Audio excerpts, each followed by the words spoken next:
Good morning साथियों, nursing A to Z में आपका स्वागत है।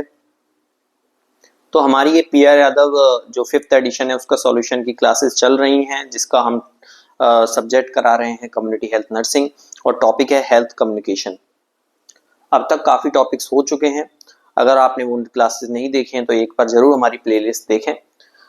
उसके अलावा हम बात करें तो आज का जो टॉपिक होने वाला है हेल्थ कम्युनिकेशन होने वाला है। तो हम टॉपिक की शुरुआत करते हैं। तो हेल्थ कम्युनिकेशन क्या होता है? तो जैसे पहला क्वेश्चन अगर हम पढ़ें तो वो है कि the two way process of exchange of information between individual through a common system can be termed as. तो सबसे पहले की बात करें कि कम्युनिकेशन क्या होता है, तो बच्चे हम बोल सकते हैं कि एक अगर आपसे बात करें कि कम्युनिकेशन क्या है, तो कम्युनिकेशन एक प्रकार का इंटरेक्शन है क्या, या अलग चीज है? तो कम्युनिकेशन भी एक प्रकार का इंटरेक्शन है, ठीक है, इंटरेक्शन है और बिटवीन टू पीपल या टू और मोर पीपल, जिसमें हम क्या करते हैं, एक्सचेंज करते हैं हमारी इंफॉर्मेशन का, बिलीव्स का, थॉट्स का। तो अपने बिलीव्स का, थॉट्स का एक्सचेंज करना इंडिविजुअल्स के बीच में ही एक क्या होगा, कम्युनिकेशन होगा, ठीक है। तो ये कम्युनिकेशन हो गया। चलो इसका आंसर तो कम्युनिकेशन हो गया, लेकिन आपको पता है क्या इंटरेक्शन क्या है और कम्युनिकेशन क्या है? अगर पूछे कि कम्युनिकेशन एक इंटरेक्शन है क्या, तो बिल्कुल कम्युनिकेशन एक इंटरेक्शन होता है। लेकिन क्या ये सही है कि एक इंटरेक्शन कम्युनिकेशन? तो अब हम समझेंगे इस डिफरेंस क्या होता है इंटरेक्शन में और कम्युनिकेशन में। अगर बात करें इंटरेक्शन की, तो बच्चे इंटरेक्शन जो होता है एक ब्रॉड टर्म होती है, इसमें ही एक कम्युनिकेशन आता है ना। हम बोल सकते हैं कम्युनिकेशन एक प्रकार का इंटरेक्शन। तो इंटरेक्शन एक क्या है, ब्रॉड टर्म, ठीक है। और होता यह है कि कोई भी म्यूचुअल एक्शन हो बिटवीन दो और ज्यादा एंटिटीज के बीच में, उसको हम इंटरेक्शन बोल देते हैं। तो कोई भी म्यूचुअल एक्शन हो, तो any mutual action can be क्या हो सकता है, इंटरेक्शन हो सकता है, ठीक है।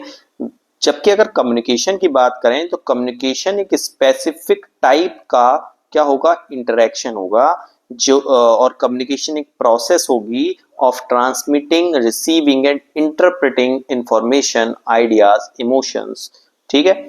तो इंफॉर्मेशन को, आइडिया को और इमोशंस को एक ट्रांसमिट करने के लिए, रिसीव करके और इंटरप्रेट करने की जो एक प्रोसेस है, उसको कम्युनिकेशन बोल सकते हैं, ठीक है।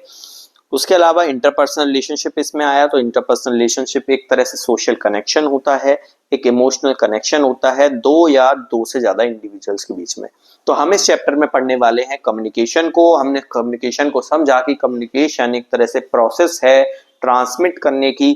क्या बच्चे? तो प्रोसेस है ट्रांसमिट। ट्रांसमिट क्या करेंगे, इंफॉर्मेशन को ट्रांसमिट करेंगे, उसको कोई रिसीव करेगा और रिसीव करने के बाद क्या करेंगे, रिसीव करने के बाद इंटरप्रेट करेंगे। क्या करेंगे, इंटरप्रेट करेंगे, ठीक है। और इसी चीज को हम, इस प्रोसेस को कम्युनिकेशन बोलते हैं, ठीक है। तो which is not the element of communication, communication का कौन एक एलिमेंट नहीं है? तो मैसेज कम्युनिकेशन का। अब देखो कम्युनिकेशन के एलिमेंट्स होते हैं कुछ। तो कम्युनिकेशन प्रोसेस होती है और प्रोसेस में एक एलिमेंट हम देखें कैसे होती है कि एक होता है सेंडर। सेंडर जो है वो पर्सन होगा जो कि इंफॉर्मेशन भेज रहा है। तो वो इंफॉर्मेशन को भेजता है और इंफॉर्मेशन को भेजेगा, मतलब एक मैसेज हम बोल सकते हैं। इंफॉर्मेशन, बिलीफ और वो सबको एक मैसेज बोल सकते हैं। और मैसेज को वो भेज रहा है, किसको भेज रहा है? टू अ रिसीवर भेज रहा है, ठीक है। तो रिसीवर को वो भेज रहा है। तो ये हो गए तीन। तो उसके अलावा ये जब मैसेज भेजेगा तो एक चैनल के जरिए भेजेगा। तो एक चैनल होता है जिसके जरिए मैसेज को भेजा जाता है। तो ये हो गया चौथा। और एक हमारा होता है रिसीवर, जब मैसेज रिसीव कर लेगा उसके बाद क्या देगा, फीडबैक देगा। तो एक होता है फीडबैक। तो कम्युनिकेशन प्रोसेस में कुल मिला के मेन 5 एलिमेंट होते हैं। कौन कौन से होते हैं? मैसेज होता है, सेंडर होता है, चैनल होता है, लेकिन अटेंशन नहीं होता बच्चे, ठीक है। तो ये बात आप याद रखना। और कौन कौन से होते हैं? रिसीवर होता है और एक फीडबैक होता है, ठीक है। अच्छा, उसके अलावा हम बात करें, जब सेंडर मैसेज को भेजता है तो वो एनकोड करता है, एनकोडिंग करता है। वो मैसेज के एनकोड किसी भी फॉर्म में कर सकता है, with a posture, with words, ठीक है, वो वर्ड्स में अपने मैसेज को भेजेगा रिसीवर के लिए, तो वो क्या करता है, कोड में डालता है उस मैसेज को, तो एनकोड करता है। और रिसीवर का काम क्या होता है, उसको डिकोड करना। क्या करना बच्चे, डिकोड करना। उसके अलावा सेंडर को हम बोल सकते हैं, सेंडर एक तरह से सोर्स का काम कर रहा है, या फिर उसको बोल सकते हैं एक तरह से कम्युनिकेटर का काम कर रहा है। ठीक है, तो ये भी आपको याद रखना है। चलिए आगे देखें क्वेश्चन। तो how many elements are in communication, हमने बात की अभी 5 एलिमेंट्स होते हैं कम्युनिकेशन के। कौन कौन से होते हैं बच्चे, सेंडर होता है, एक मैसेज होता है, एक होता है आपका रिसीवर, एक होता है आपका चैनल, और एक होता है आपका फीडबैक। तो ये पांचों एलिमेंट्स को आपको याद रखना है। उसके बाद है which of the following sequence is the called a model of communication process. तो अभी हम जो समझा था वही था आपका मॉडल ऑफ कम्युनिकेशन प्रोसेस, जिसमें हमने बोला कि एक होता है सेंडर, और सेंडर को हम सोर्स बोल सकते हैं, सेंडर को हम बोल सकते हैं कम्युनिकेटर। ठीक है, तो कम्युनिकेटर या सोर्स बोल सकते हैं उसको। तो वहां से मैसेज जाएगा, और जाएगा कहां पर जाएगा, तो ये जाएगा, क्या जाएगा, मैसेज जाएगा बाय अ चैनल जाएगा, और रिसीवर के पास जाएगा। तो हम अगर देखें कौन सा ऑप्शन सही होगा, तो सोर्स से मैसेज से channel by a receiver is a right answer होगा आपका। ठीक है, तो 246 का जो आंसर होगा आपका वो हो जाएगा आपका सी। चलिए 247 की बात करें, कम्युनिकेशन प्रोसेस में क्या क्या होता है, क्या मैसेज होता है, बिल्कुल होता है। मैसेंजर, चैनल तो होता है। उसके अलावा कम्युनिकेटर होता है। एनवायरमेंट नहीं होता है ना, एनवायरमेंट फीडबैक, ऐसा कुछ नहीं होता, फीडबैक होता है। कम्युनिकेटर होता है, मैसेज होता है, चैनल होता है, रिसीवर होता है, और फीडबैक होता है। ये पांच, ये सही है। कम्युनिकेटर, रिसीवर, फीडबैक तीनों होते हैं, लेकिन दो और होते हैं। तो सबसे बेस्ट आंसर कौन सा जाएगा बच्चे, सी इज द बेस्ट आंसर जो इसका जाएगा। उसके बाद बात करें 248 की बात करते हैं। तो 248 जो है वो है the components of communication process include. तो कौन कौन से कंपोनेंट्स होते हैं कम्युनिकेशन प्रोसेस में, तो क्या सेंडर होता है बच्चे, होता है। क्या चैनल होता है बच्चे, होता है। एक इंफॉर्मेशन होती है, क्या इंफॉर्मेशन होती है। इंफॉर्मेशन क्या है, मैसेज को इंफॉर्मेशन भी बोल सकते हैं, वो होती है। ऑल ऑफ द अबव इसका आंसर चला जाएगा। तो देखा आपने, एक कॉन्सेप्ट समझा अबाउट कम्युनिकेशन प्रोसेस, उसके साथ इतने सारे क्वेश्चंस अटैच हो गए। जैसे देखो, मिस्टर बसव राज जो है एक पेशेंट हैं, और वो प्लान फॉर डिस्चार्ज टुमारो, उनका मतलब डिस्चार्ज होने वाला है। ठीक है, तो उनका एक दिन में क्या होगा, डिस्चार्ज होने वाला है। अब क्या पूछ रहा है, तो ये पूछ रहा है कि एक Velayudhan inform this to mister Sangeeta, एक nursing officer, in the process of communication the role of mister Velayudhan क्या होगा। तो वेलायुद्धान ने क्या किया, इन्फॉर्म किया, मतलब कम्युनिकेट किया विद द मिस संगीता। तो उसके साथ कम्युनिकेट किया, मतलब वो एक तरह से क्या होंगे, क्या वो रेफरेंट है, नहीं, वो सेंडर है।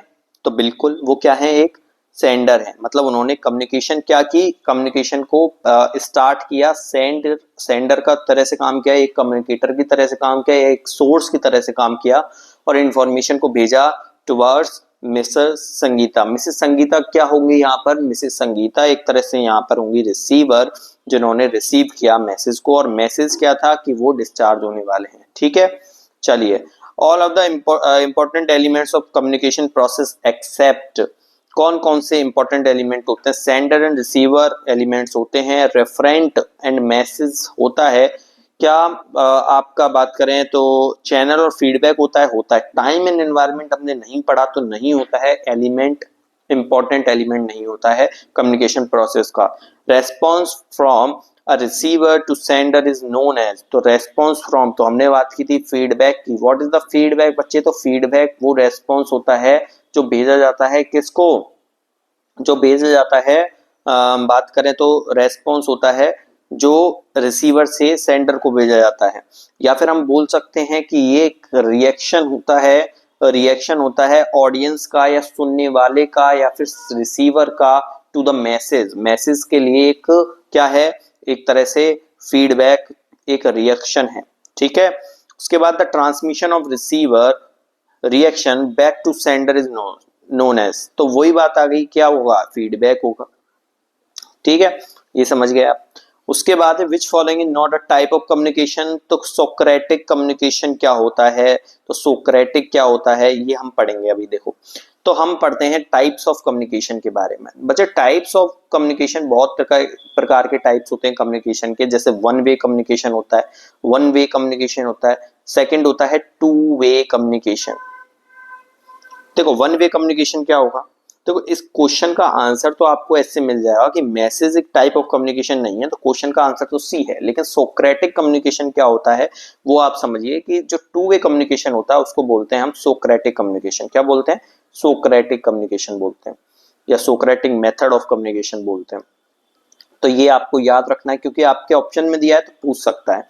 उसके बाद वन वे कम्युनिकेशन की बात करें तो इसको बोलते हैं हम डायडिक, या फिर बोलते हैं डायडेकेटिक कम्युनिकेशन या मेथड। देखो वन वे कम्युनिकेशन कैसे, जैसे मैं आपको लेक्चर दे रहा हूं, आपका कोई इनपुट नहीं है ना उसमें, ठीक है, आप मेरे से क्रॉस क्वेश्चनिंग नहीं कर सकते अभी इस टाइम पर। लेक्चर एक प्रकार का वन वे कम्युनिकेशन है। टू वे कम्युनिकेशन में इंटरेक्शन होता है, जैसे पैनल डिस्कशन हो गया, उसमें क्या होगा, उसमें इंटरेक्शन होगा। उसके बाद है थर्ड होता है वर्बल कम्युनिकेशन, वर्बल और नॉन वर्बल। तो वर्बल कम्युनिकेशन मतलब वाई वर्ड से कम्युनिकेशन हुआ, नॉन वर्बल कम्युनिकेशन मतलब गेस्चर से, पोस्चर से। देखो केवल वर्ड से कम्युनिकेशन नहीं होता बच्चे, जैसे मैं आपसे बात कर रहा हूँ, हम क्या कर रहे हैं, मैं वर्ड बोल रहा हूँ कोई, ठीक है, लेकिन सपोज करो आप मेरे सामने हो, मैं आपको स्टेयर कर रहा हूँ, मैं घूर रहा हूँ, तो आपको समझ में आएगा कि मैं कुछ कहना चाहता हूँ आपसे और मैं गुस्सा हूँ आपसे, ठीक है। या फिर मैं आपकी तरफ स्माइल पास करता हूँ तो आपको समझ में आएगा कि क्या, कि मैं खुश हूँ आपसे।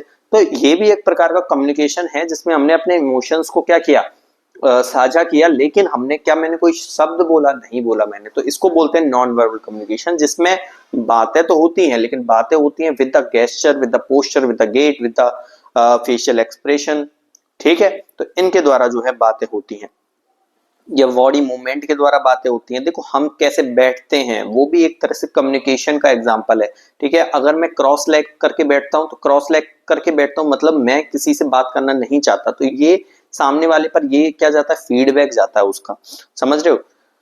उसके बाद हम बात करें फॉर्मल और इनफॉर्मल तरह का कम्युनिकेशन भी होता है। फॉर्मल होता है एक लाइन ऑफ अथॉरिटी में, मतलब जैसे टीचर और स्टूडेंट है, या फिर एक बिजनेसमैन है, बिजनेस मान लीजिए एक बिजनेस है और उसमें एक अपर लेवल होता है, एक लोअर लेवल होता है, मिडिल होता है, तो उनके बीच में जो कम्युनिकेशन होगा वो फॉर्मल लेवल का कम्युनिकेशन होगा। जैसे कि आप अपने टीचर से बात करते हैं, जैसे कि आप किसी अधिकारी से बात करते हैं, तो एक फॉर्मल लेवल का कम्युनिकेशन होता है वहां पर, क्योंकि आपसे उनका कोई रिश्ता नहीं है, समझ रहे हो।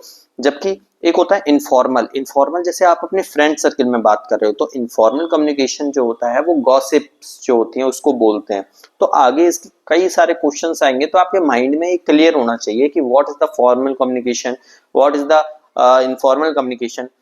उसके अलावा जैसे विजुअल कम्युनिकेशन की बात करें तो कहीं विजुअल कम्युनिकेशन भी होता है। विजुअल कम्युनिकेशन मतलब जैसे मैंने चार्ट्स के जरिए आपको समझाया, मैंने पोस्टर के जरिए आपको समझाया, तो मैंने अगर मान लीजिए कि मेरे को आपको कोई संदेश देना है, मैं क्या करूंगा, एक पोस्टर मैंने लगा दिया और पोस्टर से आप समझ जाओगे कि मैं क्या कहना चाहता हूं। तो मैंने क्या वर्ड बोला नहीं, क्या मैं आपके सामने आया और मैंने कोई एक्सप्रेशन दिया नहीं, बस आपने क्या किया, आपने वो चित्र देखा और आप समझ गए, ठीक है। तो एक तरह से ये क्या हुआ, विजुअल कम्युनिकेशन हुआ। उसी तरह से टेली कम्युनिकेशन, जैसे कि मोबाइल है, टीवी है, इंटरनेट है, तो इससे टेली कम्युनिकेशन होता है। आज आप एक पोस्ट कर देते हो ट्विटर, इंस्टा, इन पर पोस्ट कर देते हो, पूरी दुनिया जो है वो देखती है उसको, पूरी दुनिया उसको पढ़ती है, वो कम्युनिकेट करती है आपके साथ। किससे कम्युनिकेट करी, उस पोस्ट की वजह से कम्युनिकेट किया उसने, इंटरनेट की वजह से कम्युनिकेट किया। तो एक प्रकार का कैसा कम्युनिकेशन हुआ बच्चे, टेली कम्युनिकेशन हुआ, ठीक है। चलिए तो ये आपको समझ में आया होगा, ये क्वेश्चन तो हो गया। उसके बाद टाइप ऑफ कम्युनिकेशन की हमने बात की, जैसे जैसे आगे क्वेश्चंस आएंगे इसकी और बात करेंगे बच्चे, ठीक है, तो धीरे धीरे पढ़े। दूसरी बात ये कि देखो जो कम्युनिकेशन एक टॉपिक ऐसा है जो आप नर्सिंग फंडा में भी पढ़ेंगे, आपके इसके क्वेश्चंस देखेंगे, साइकेट्रिक में भी क्वेश्चन देखेंगे। हेल्थ कम्युनिकेशन हमारे नर्सिंग में इंपॉर्टेंट होता है, ठीक है। इसके आप तीन तीन चार चार जगह जो है एप्लीकेशन, हर जगह एप्लीकेशन इसके हेल्थ कम्युनिकेशन से देखोगे, क्योंकि जब आप पेशेंट से बात करते हो तो आपको एक आईपीआर मेंटेन करना पड़ता है, ठीक है। आपको एक सर्टेन लेवल ऑफ अंडरस्टैंडिंग होनी चाहिए कम्युनिकेशन की, कि किस प्रकार से हमको उससे बातें निकलवानी है, किस प्रकार से हमको उससे बात करनी है जिससे उसको बुरा भी ना लगे। जैसे खास करके साइकेट्रिक जब पेशेंट की बात करते हैं तो हमको काफी चीजों का ध्यान रखना पड़ता है, क्योंकि पेशेंट जो है अपने बारे में, हमारा जो बात करें तो प्रथम जो उद्देश्य है वही है कि अपने बारे में, पेशेंट के बारे में ज्यादा से ज्यादा जानकारी जुटा सकें। तो हम पढ़ते हैं ओपन एंडेड क्वेश्चंस को यूज करना है वहां पर। ऐसा पेशेंट को नहीं लगना चाहिए कि आप उसको सुन नहीं रहे हैं, नहीं तो वो अपनी इंफॉर्मेशन जो है आपके साथ साझा नहीं करेगा। ठीक है, तो ये सारी चीजों को ध्यान रखना पड़ता है। तो कम्युनिकेशन एक बहुत इंपॉर्टेंट टॉपिक होता है, तो इसको ढंग से पढ़ें आप। दूसरी बात, कुछ बच्चों का ये डाउट है, कुछ बच्चे कमेंट सेक्शन में भी करते हैं और बाकी बोलते हैं कि थ्योरी क्लासेस चालू कर दें ना जल्दी से जल्दी। तो देखो बच्चे, थ्योरी अभी हमने जब ये एक चालू किया है तो ये तो कंटिन्यू रहने ही वाला है। बाकी हम इतना आपसे कर सकते हैं कि जैसे हम क्वेश्चन करा रहे हैं, मान लीजिए मेरा टॉपिक है आज हेल्थ कम्युनिकेशन और मैं कराने वाला हूँ इसके सारे क्वेश्चंस, ठीक है। तो इससे पहले मैं आधा घंटे 1 घंटे आपका एक लेक्चर इससे पहले लेके, जिसमें हम हेल्थ कम्युनिकेशन की थ्योरी आपको करा दी जाए, उसके बाद आपको क्वेश्चन पढ़ा दिया, ये हो सकता है। लेकिन इसमें टाइम आपका ज्यादा लगेगा। आपका अगर 4 महीने में ये पीआर यादव खत्म होनी होगी तो आपकी मान लीजिए कि 8 महीने में जाएगी पीआर यादव। ठीक है, तो ये आपको तो समझना पड़ेगा कि इससे टाइम जो है वो एक्सटेंड हो जाएगा। तो जो बच्चे 4th ईयर के डायरेक्ट बाद हमको देख रहे हैं तो वो समझ के चलिए कि आपको 6 to 8 मंथ जो है करीब करीब इसी में लग जाएंगे। ठीक है, तो हम ऐसा कर सकते हैं कि 20 मिनट 10 मिनट, लेकिन हम प्रॉपर नोट्स नहीं बनवा सकते उसके। तो हम एक बात करें, जैसे कम्युनिकेशन के बारे में बात करें तो थ्योरी एक लेक्चर लें, ठीक है। जो हम बात करें तो हम पहले से लिख के लेके आएंगे उसको, जिससे वो जल्दी जल्दी आपको समझाया जा सके और उसके बाद उसके क्वेश्चन करा दें। तो हम देखते हैं धीरे धीरे इसको अप्लाई करेंगे, ठीक है। तो आप बिल्कुल चिंता मत करें, आप बस क्लासेस में ध्यान दें। आपको क्लास से संबंधित कोई डाउट आ जाता है, क्वेश्चन से संबंधित कोई डाउट आता है, तो वो आप हमको कमेंट सेक्शन में पिन करें, ठीक है। चलिए, which type of channel is considered the best one for effective communication. तो देखो, ये एक सबसे सब पता ही है आपको कि कंबाइंड चैनल होता है। चैनल मतलब देखो, मान लीजिए कोई चीज मैं आपको बोलता हूं तो वो ज्यादा समझ में आएगी, या फिर दिखाने से ज्यादा समझ में आएगी, या सुनने से ज्यादा समझ में आएगी। अगर अगर मैं तीनों चीज एक साथ करूं तो वो चीज जो है आपको ज्यादा समझ में आएगी। तो बेस्ट जो कम्युनिकेशन का चैनल होगा, इफेक्टिव कम्युनिकेशन का चैनल होगा, वो क्या होगा? कंबाइंड चैनल होगा, जिसमें विजुअल भी होगा, ऑडिटरी भी होगा और टेक्टाइल भी होगा। अब टेक्टाइल क्या होता है? वैसे टेक्टाइल होता है परसेप्शन या परसेप्टिबल और टू टच, जिसको आप टच कर सकते हो। इसीलिए हम बोलते हैं, जब हम मॉडल्स दिखाते हैं आपको, ठीक है, जिनको आप टच कर सकते हो, तो वो सबसे ज्यादा समझ में आते हैं आपको, ठीक है। तो जो मॉडल्स होते हैं, जो हम बात करें प्रैक्टिकल जो वर्क होता है, वो ज्यादा दिमाग में रहता है देन द थ्योरेटिकल नॉलेज। चलिए, उसके बाद most frequently use of communication channel is. तो मोस्ट फ्रीक्वेंटली यूज क्या होता है कम्युनिकेशन चैनल का? तो बताइए कौन सा होगा? तो इसका आंसर हो जाएगा ऑडिटरी चैनल। तो मोस्ट फ्रीक्वेंटली यूज जो कम्युनिकेशन चैनल होता है वो ऑडिटरी चैनल होता है। हम सबसे ज्यादा कम्युनिकेशन सुनने से करते हैं। देखो, आप कितना ही पढ़ते हो आप दिन में, लेकिन सबसे ज्यादा क्या करते हो? सुनते हो ना, ठीक है। तो ऑडिटरी चैनल है कम्युनिकेशन का सबसे ज्यादा एग्जाम्पल आप बात करो तो। उसके बाद है ट्रांसलेटिंग मैसेज इनटू वर्बल और non verbal symbols to communicate the receiver is. तो ट्रांसलेट करना मैसेज को वर्बल और नॉन वर्बल सिंबल से रिसीवर से कम्युनिकेट। हमने बात की एनकोडिंग की, हमने बात की डिकोडिंग की। What is the encoding and decoding? तो एनकोडिंग का मतलब होता है कि हम जो सिंबल्स होते हैं अपने, हम जो मैसेज होता है अपना, उसको एक वर्बल या नॉन वर्बल सिंबल्स में क्या करते हैं? एनकोड कर देते हैं। तो इसको एनकोडिंग बोलते हैं। और डिकोडिंग, जब रिसीवर के द्वारा इन सिंबल्स को समझा जाएगा तो उसको क्या बोलेंगे? डिकोडिंग बोलेंगे। तो देखो, in the process of communication, the process which the receiver deciphers. Deciphers का मतलब होता है कन्वर्ट करना, ठीक है। मतलब वही बात होगी कि रिसीवर कन्वर्ट करता है किसको? कोड्स को इनटू वर्ड्स। और बात करें एक ऐसे सिंबल में जो उसको समझ सकता है, तो उसको क्या बोलेंगे? हम बोलेंगे डिकोड करता है, ठीक है, तो डिकोडिंग हो जाएगी इसका आंसर। उसके बाद है in communication process which is known as decoder, कौन है, तो डिकोडर रिसीवर है, बिल्कुल। तो ये इसमें आपको कोई डाउट नहीं आएगा, ये बिल्कुल बेसिक चीज है। कम्युनिकेशन प्रोसेस के सारे क्वेश्चंस बन रहे हैं। Providing health education for the environmental hygiene to a community people is example of. तो देखो, और तो इस चैप्टर में बहुत तरह के कम्युनिकेशन आएंगे, थोड़ी बेसिक नॉलेज भी होनी चाहिए आपको, थोड़ी बात करें कॉमन सेंस भी लगाना है। अब जैसे देखो, आपको पता होगा थेरेप्यूटिक कम्युनिकेशन क्या होता है, पता है। थेरेप्यूटिक कम्युनिकेशन होता है जो पेशेंट, जो हम यूज करते हैं ना, हम पेशेंट के साथ जो यूज करते हैं थेरेप्यूटिक कम्युनिकेशन, जिससे उसकी जो हेल्थ है, जो उसकी वेलबींग है, उसमें क्या हो, थेरेप्यूटिक, उसकी वेलबींग जो है वो सुधरे, ठीक है। तो ये होती है, एक गोल ओरिएंटेड होती है। तो क्या होती है, गोल ओरिएंटेड कम्युनिकेशन होता है, या एक इंटरेक्शन होती है जिस जो किसके बीच में होती है, जो होती है बिटवीन हेल्थ केयर प्रोवाइडर के बीच में और एक क्लाइंट के बीच में। और हम फोकस किस पे करते हैं, जिससे क्लाइंट की जो नीड है वो कैटर हो जाए, ठीक है। तो ये हो गया थेरेप्यूटिक कम्युनिकेशन। चलिए, दूसरा है सोशल कम्युनिकेशन। सोशल कम्युनिकेशन क्या होता है, तो सोशल कम्युनिकेशन होता है ability to use and interpret verbal और non verbal skill to interact with others in social context. मतलब सोशल कॉन्टेक्स्ट में बात करना, सोशल कॉन्टेक्स्ट में घुलना मिलना अपने वर्बल और नॉन वर्बल स्किल्स के द्वारा, ठीक है। तो वो एक सोशल कम्युनिकेशन हो गया।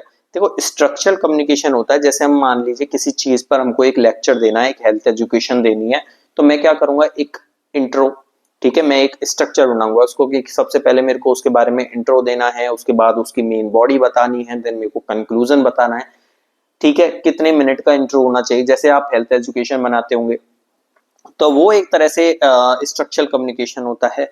बात करें फॉर्मल कम्युनिकेशन की, हम पढ़ चुके हैं कि एक लाइन ऑफ अथॉरिटी के अंदर जो कम्युनिकेशन होता है उसको बोलते हैं फॉर्मल कम्युनिकेशन, ठीक है। तो हम बात करें कि हेल्थ एजुकेशन देनी है अगर एनवायरमेंटल हाइजीन पर, तो हमको एक स्ट्रक्चरल कम्युनिकेशन की जरूरत होगी, ना कि सोशल, ना कि थेरेप्यूटिक कम्युनिकेशन, ओके। तो इसका आंसर स्ट्रक्चरल कम्युनिकेशन जाएगा। Which following is not a two way communication. तो देखो, लेक्चर क्या है, लेक्चर हमने बात की थी वन वे कम्युनिकेशन है। टू वे कम्युनिकेशन का दूसरा नाम हमने सोक्रेटिक बताया था आपको, ये आपको याद होगा। उसके अलावा वन वे कम्युनिकेशन है लेक्चर, पैनल डिस्कशन एक तरह से टू वे कम्युनिकेशन है, ग्रुप डिस्कशन भी टू वे कम्युनिकेशन है, और सिंपोजियम भी टू वे कम्युनिकेशन है, ठीक है। क्या होते हैं पैनल डिस्कशन, पैनल डिस्कशन जो होता है वो एक इंटरैक्टिव, और बात करें पैनल डिस्कशन जो होता है एक स्मॉल ग्रुप के एक्सपर्ट्स होते हैं, स्मॉल ग्रुप ऑफ एक्सपर्ट्स हम बोल सकते हैं होते हैं, जो एक, देखो पैनल डिस्कशन में एक तो होगा बात करें स्मॉल ग्रुप ऑफ एक्सपर्ट होंगे,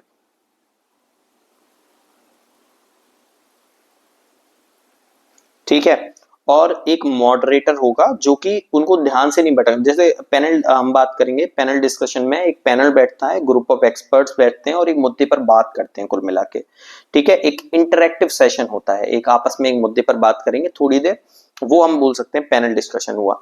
जबकि सिंपोजियम जो है उसमें भी जो बात करें मल्टीपल इंडिविजुअल्स जो होते हैं वो बैठते हैं, एक ग्रुप ऑफ एक्सपर्ट्स बैठते हैं, लेकिन उसमें हर कोई अलग अलग अपना प्रेजेंटेशन देता है उस पर्टिकुलर टॉपिक पर, ठीक है। सिंपोजियम 7-8 दिन तक चलता है, उस पे हर एक बंदा अपना टॉपिक जो लेके आएगा उसके बारे में जानकारी देगा, ठीक है, और अपनी जो नॉलेज है वो शेयर करेगा दूसरों के साथ, तो वो होता है सिंपोजियम, ठीक है। और ग्रुप डिस्कशन जो होता है नॉर्मली जब एक ग्रुप बैठ के डिस्कस करता है, भले से वो गॉसिप कर रहा हो, ठीक है, वो फॉर्मल भी हो सकता है ग्रुप, वो इनफॉर्मल भी हो सकता है, तो ग्रुप डिस्कशन ऐसे हो जाता है। तो इसका आंसर तो गया क्या, lecture. Lecture is not a two way communication, it's a one way communication, ठीक है। चलिए, which of the following is one way communication, तो हम इसका भी आंसर जाएगा lecture. Group discussion not, panel discussion नहीं, वर्कशॉप भी नहीं। वर्कशॉप आपको पता ही क्या होती है, तो वर्कशॉप एक तरह से प्रैक्टिकल जब हम चीजें करके दिखाते हैं, जैसे ये स्किल फोकस होती है और एक्सपर्ट लेड होती है, मतलब मैं किसी चीज में एक्सपर्ट हूं तो मैंने उसकी एक वर्कशॉप लगाई और वर्कशॉप में मैंने उस चीजें करके दिखाई, आपको वो चीजें सिखाई, ठीक है। तो एक इंटरेक्टिव कम्युनिकेशन होता है, एक टू वे कम्युनिकेशन होता है वर्कशॉप। उसके बाद which type of communication video conferencing में होगा, तो देखो बच्चे, पहली बात, वीडियो कॉन्फ्रेंसिंग में ऑडियो भी आती है और वीडियो भी आती है, तो ए भी हो गया, ऑडियो वीडियो या विजुअल हो गया, ठीक है, ये तो हो गया। उसके बाद वन वे है या टू वे है। जब हम वीडियो कॉन्फ्रेंसिंग करते हैं तो वन वे कम्युनिकेशन होता है या टू वे कम्युनिकेशन होता है, तो इट इज अ क्या, टू वे कम्युनिकेशन, बिल्कुल it is a two way communication. जब वीडियो कॉल करते हैं, कॉन्फ्रेंस करते हैं, तो हम भी अपनी बात रख सकते हैं उसमें, तो इसलिए ये क्या होता है, एक टू वे कम्युनिकेशन होता है, ठीक है। उसके बाद आ गया planfulness, order and systematization are associated with. तो देखो, हमने पढ़ा था स्ट्रक्चरल कम्युनिकेशन, एक पढ़ा था जिसमें हम एक प्लान करके सारी चीजें करते हैं, ठीक है, और वो इसीलिए कर पाते हैं, अगर मान लीजिए टू वे कम्युनिकेशन हम करेंगे और हम एक प्लान करके लेके आए कि हमको इतने समय में इतना कंप्लीट करना है, और अगर टू वे कम्युनिकेशन होगा तो उसमें डाउट्स होंगे, वो हमसे पूछेंगे, तो हम अपना जो प्लान जो है वो पूरा नहीं कर पाएंगे, क्योंकि हम उसमें उलझ के रह जाते हैं। तो एक सिस्टम जब ही बनता है जब आप वन वे कम्युनिकेशन करते हो, ठीक है। तो वन वे कम्युनिकेशन एक तरह से क्या है, प्लानफुलनेस, ऑर्डर और सिस्टमाइजेशन जो है वो इसमें होता है, ठीक है, ये आप समझिए। उसके बाद मेटा कम्युनिकेशन क्या होता है, तो बच्चे मेटा कम्युनिकेशन की अगर हम बात करें तो what is the Meta communication. तो मेटा कम्युनिकेशन दोनों प्रकार का कम्युनिकेशन बोल सकते हैं, वर्बल भी होता है, नॉन वर्बल भी होता है, ठीक है। बस मेटा कम्युनिकेशन में मतलब मैं जैसे आपसे बात कर रहा हूं, वो तो होता ही होता है कि जो वर्ड्स हैं उसके द्वारा तो मैसेज जा ही जा रहा है, लेकिन मेरे वर्ड्स की क्या टोन है, क्या मेरा फेशियल एक्सप्रेशन है, तो वो भी डिपेंड करता है एक मेरी कन्वर्सेशन के लिए, तो उसको बोलते हैं मेटा कम्युनिकेशन, ठीक है। तो मेटा कम्युनिकेशन में हम वर्बल भी और नॉन वर्बल दोनों जो एस्पेक्ट है उनको देखते हैं, ठीक है बच्चे। तो हम आज की क्लास जो है यहीं तक रखते हैं। कल की क्लास में हम पहले थोड़ी थ्योरी पढ़ेंगे, उसके बाद हम जो है बात करेंगे आगे की जो क्लास है, कम्युनिकेशन के जो आगे के सारे चैप्टर्स हैं, कम्युनिकेशन और हेल्थ एजुकेशन जो है उसको हम कंप्लीट करेंगे, ठीक है। तो हम अब से क्या करेंगे, पहले थोड़ी थ्योरी पढ़ा करेंगे, उसके बाद उसके आप नोट्स भी बना सकते हो, और हम कोशिश करेंगे कंप्लीट थ्योरी पढ़ाने की आपको, उसके बाद हम जो है इसको कराएंगे, ठीक है। तो ये बात याद रखें और धन्यवाद इसी के साथ, चलिए।